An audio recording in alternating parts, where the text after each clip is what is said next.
হরে কৃষ্ণ। নমস্কার সকলকে। আজ আপনাদের নিয়ে আসলাম চট্টগ্রামের বাঁশখালীর এক দৃষ্টিনন্দন মন্দিরে, যেটা দেখার পর আপনাদের অসম্ভব ভালো লাগবে। এটি হচ্ছে বাঁশখালীর ঋষিধাম মঠ। এটা হচ্ছে ঋষিধামের মূল ফটক, যেটা দিয়ে আমরা প্রবেশ করলাম ভেতরে। প্রবেশ করার শুরুতেই চোখে পড়ল একটি শিব মন্দির, তার পাশে রয়েছে কাল ভৈরব মন্দির।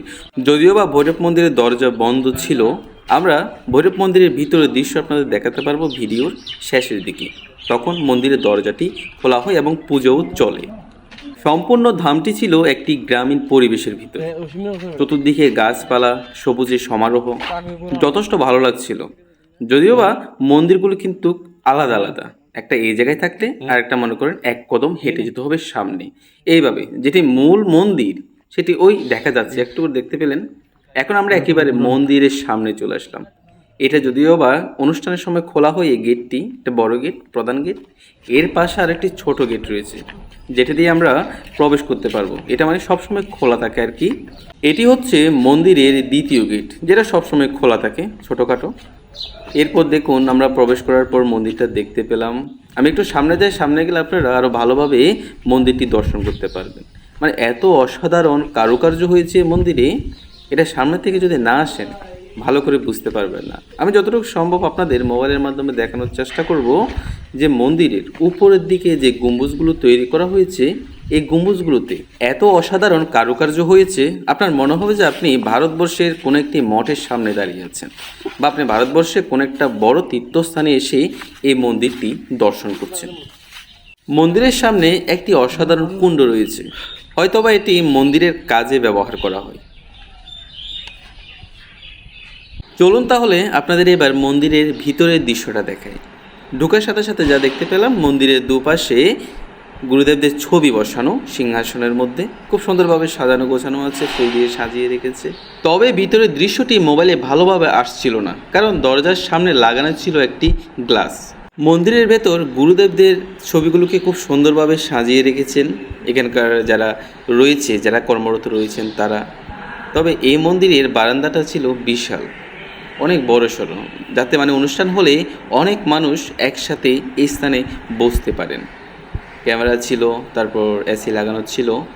এরপর আমার মাথায় একটা বুদ্ধি আসলো যে আমার নিজের শরীরের ছায়া দিয়ে আপনাদের যদি একটু ভিতরে ভালোভাবে দেখাতে পারি।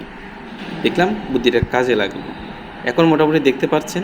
তবে দুঃখের বিষয় হচ্ছে এখানে ক্যামেরা দিয়ে ভিডিও করা নিষেধ করে দিয়েছে, ওই জন্য ভিতরে আর কোনো ভিডিও করতে পারলাম না। এরপর আমরা গুরুদেবকে প্রণাম জানিয়ে বাহিরে বের হয়ে আসলাম। তা বাহিরের পরিবেশটা ছিল অসাধারণ, ওয়েদারটা দেখার মতো ছিল ওই দিন। এখানে সবচেয়ে বেশি ভালো লাগছিল যে গেট থেকে শুরু করে এখানে যতগুলো মন্দির রয়েছে, মানে এই ধামের ভেতর সবগুলোতে কিন্তু কারুকার্যে ভরপুর ছিল। ভারতবর্ষের হয়তো কোনো কারিগর এসে এই কাজগুলো করেছেন বলে আমার মনে হচ্ছিল। এরপর আমরা মূল মন্দির থেকে বাহিরে বের হয়ে আসলাম। বের হয়ে আসার পরে দেখতে পেলাম একটি মন্দির রয়েছে, যেটি হচ্ছে ধ্যান মন্দির। এখানে ঋষিদেব ধ্যান করতেন এই মন্দিরে। তবে এইখানে প্রায় মন্দিরে কিন্তু তালা লাগানো, মানে বন্ধ থাকে, যাতে ভেতরে কেউ প্রবেশ করতে না পারে। যেহেতু দেশে নানান ধরনের সমস্যা হচ্ছিল, ওই জন্য নিরাপত্তার জন্য কিন্তু এই ধরনের কাজটা করা হয়েছে, যাতে ভেতরে কেউ ঢুকতে না পারে। বাহির থেকে আপনি প্রণাম জানাতে পারবেন গুরুদেবকে। চলুন এবার আপনাদের এক অদ্ভুত ফুলের সাথে পরিচয় করিয়ে দিই, যেটা দেখতে ফলের মতো, মানে মনে হচ্ছে যে গাছের মধ্যে ফল ধরে আছে। আদতে এগুলো কিন্তু ফল নয়, এগুলো হচ্ছে একটি ফুল, যেটাকে বলা হয় নাগলিঙ্গম ফুল। আপনি ইউটিউবে সার্চ দিলে এই ফুলের বিস্তারিত জানতে পারবেন। যদিও আমি এর আগে কখনো দেখিনি এবং এর সম্পর্কে জানিও না, তাই আপনাদের আমি আসলে বুঝাতে পারছি না এর বিশেষ অর্থটা।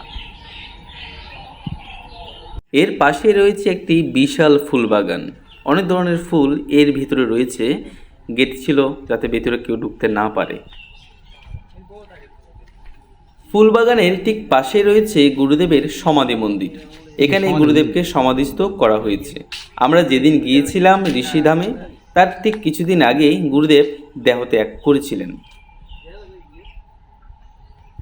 চলুন আপনাদের আরেকটি অদ্ভুত গাছের সাথে পরিচয় করিয়ে দিই।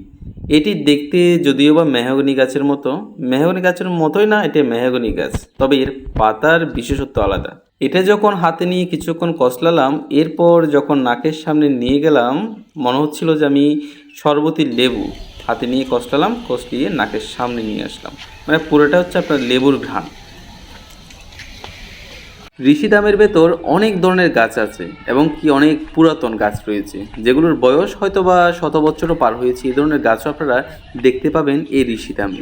এখন যে গাছটি দেখতে পাচ্ছেন এটি হচ্ছে হরিতকি গাছ। আমরা যেটা পুজোতে ব্যবহার করে থাকি, প্রত্যেকজনে চিনেন আশা করে। এটা হচ্ছে হরিতকি গাছ। নিচে অনেক হরিতকি পড়ে আছে, মানে গাছের মধ্যে অনেক হরিতকি ধরেছে। এই পশু পাখিরা যখন গাছে এসে বসে এগুলোকে খাওয়ার চেষ্টা করে, তো অনেক হরিতকি নিচে পড়ে থাকে। এটা হচ্ছে ভৈরব মন্দির, যেটা আমরা ভিডিও শুরুতে দেখেছিলাম। তখন দরজা বন্ধ ছিল, তাই ভেতরে দেখাতে পারিনি। তাই এখন যখন আমরা ফেরত আসছিলাম, তখন দেখছি মন্দিরের ভেতর ঠাকুরমশাই পুজো করছিলেন ভৈরব বাবার।